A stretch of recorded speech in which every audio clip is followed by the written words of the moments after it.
Good morning Maharashtra. आज या राजम्याला पेरून 21 दिवस कंप्लीट झालेले आहेत। आता याला आपल्याला पहिली फवारणी घ्यायची आहे, परंतु पहिली फवारणीला जरा वेळ लागत आहे। जर राजमा आपण पेरणी केल्या जर 1 तास आपण जर राजम्याला जर पाणी सोडलं असतं स्प्रिंकलरच्या सहाय्याने, तर या अशा पद्धतीनं राजमा आता आपला पूर्ण सर्व झाला असता आणि 100% उगवण झाली असती।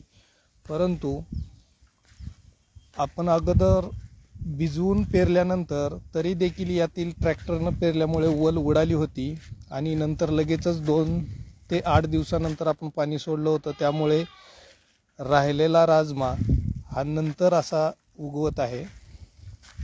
त्यामुळे कधीही ज्या वेळेस राजमा पेरला की लगेचच 1 तास अगोदर पाणी सोडणं हे खूप अत्यंत गरजेचं आहे, नाहीतर असं मागं पुढं उगवण होते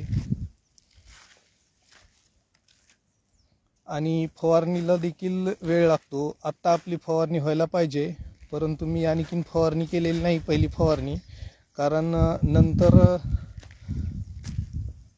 नंतरून देखील काही बी आपलं असं उगवत आहे।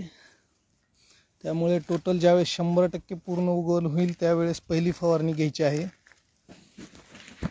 यामध्ये आपण पहिलं फक्त अमोनिक सल्फेट हे टाकलेलं आहे, युरिया आपण टाकलेला नाही।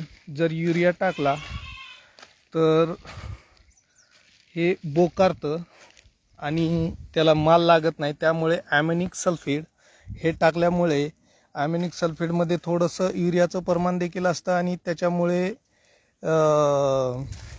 हे जे आपलं वाण आहे ते हिरवगार राहतं। हे पाणी न सोडल्यामुळे मागं पुढं झाल्यामुळे हे नंतरचं उगवण होत आहे।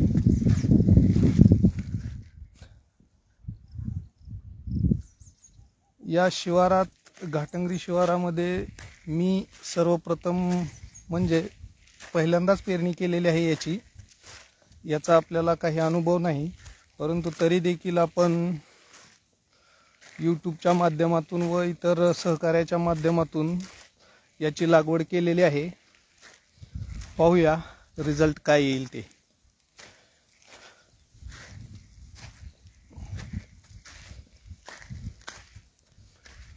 हा राजमा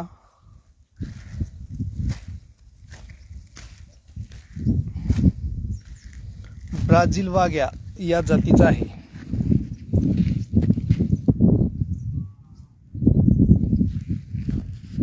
आता याला पहिली फवारणी आणखीन 1-2 दिवसानंतर घेऊन नंतर याला आपण स्प्रिंकलर जोडणार आहे। आता याच्यामध्ये थोडी बहुत ओल आहे, बघू शकता। स्प्रिंकलरची ओल जास्त काळ टिकत नाही, पण राजम्याला अतिरिक्त पाणी देखील चलत नाही। जय हिंद, जय महाराष्ट्र।